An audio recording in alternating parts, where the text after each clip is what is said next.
Good afternoon. I want to talk to you today about our written plans a biblical concept. And what I mean by that is I hear people often say, the Lord's in control, He'll bring it about.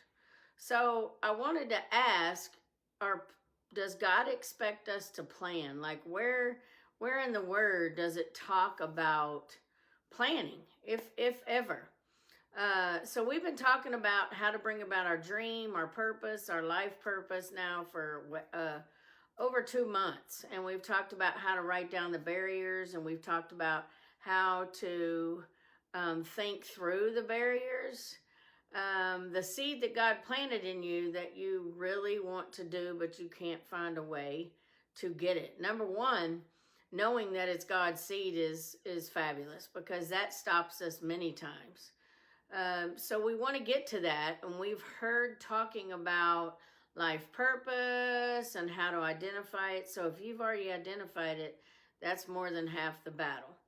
So let's just quickly talk about this, because several people have commented to me about planning.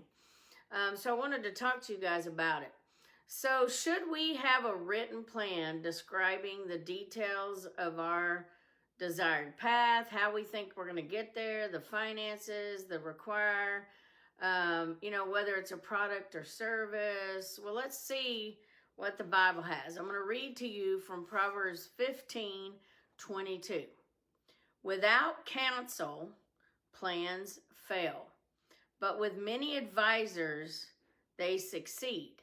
So this is the first place that I found that directly used the word plans. I'm sure there's others.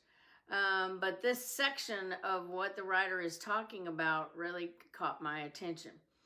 It is really important. So the first thing that we see is God expects us to get counsel.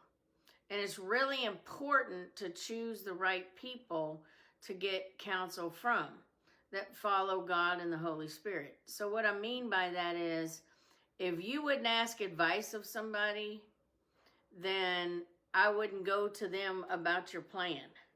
I also wouldn't take their criticism.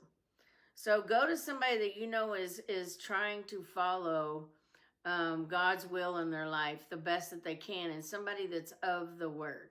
So first thing, God expects us to have counsel. So clearly, we're supposed to have a plan. So let's look at Proverbs 16:11. Proverbs 16:11. The plans of the heart belong to a man,